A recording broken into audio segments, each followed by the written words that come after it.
Okay, in our previous video, we talked about how this formula doesn't work if n is equal to -1, because we end up dividing by 0. So let's take a second to think about the integrand, the integral of x to the -1. That's the integral of 1 over x dx. Let's think about what this is actually going to equal to.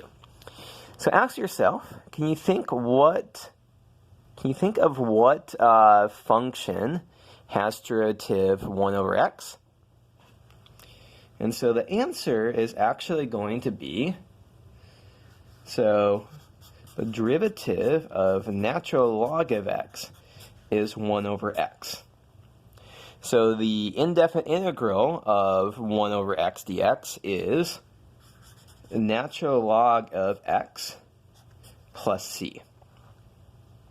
Now there's going to be one little change that I'm going to make here. This isn't going to be our final answer, but this is a good start. So what's kind of undesirable about this answer? Well, the thing that's undesirable here is that natural log of x is only defined for x strictly positive. However, 1 over x is defined for both x strictly positive and x strictly negative. Now, there is a catch that, it's not defined when x is equal to 0, but this is defined at more places than this is.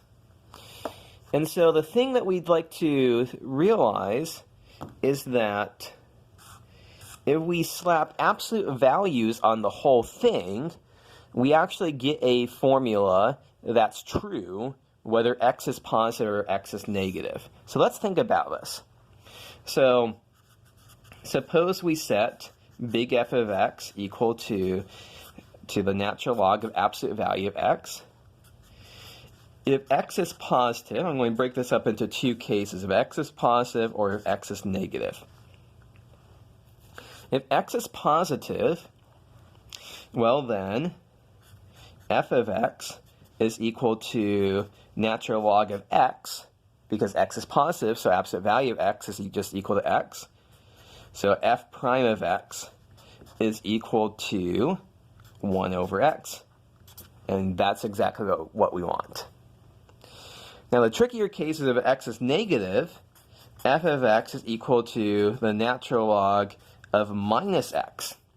Now this should look a little bit weird here. This should look a little bit weird because we're only allowed to take natural log of positive numbers, and so it might look like we're taking natural log of something negative, but if x itself is negative, negative x gives us something positive. And so this is defined. So f prime of x, by the chain rule, it's going to be 1 over minus x, but then we have to multiply by the derivative of what's inside. The derivative of what's inside is -1.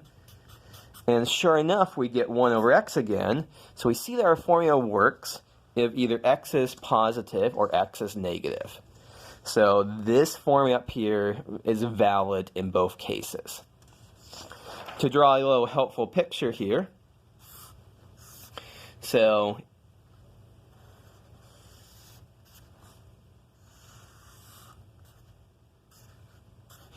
here I'm drawing f of x is equal to the natural log of the absolute value of x.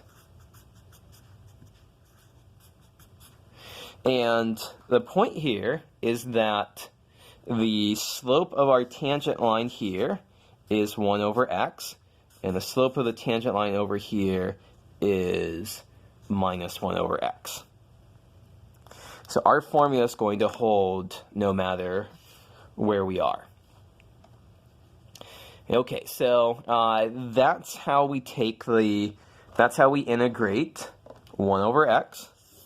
It's also worth noting here that there are some computational problems it's worth doing here.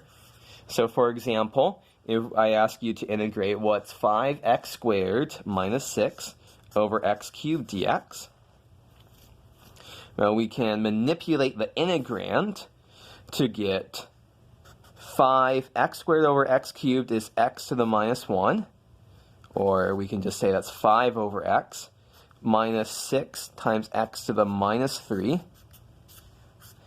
And now we can apply our linearity rules from before to evaluate this, this indefinite integral. So if the integral of 1 over x is natural log of the absolute value of x, sticking a 5 there just sticks the 5 out in front. And then we have minus 6 times x to the minus 3 goes to minus 2, and we divide by minus 2. Don't forget a plus c. We can simplify this if we want to. This would be plus 3x to the minus 2 plus c. So this is working with integrating 1 over x.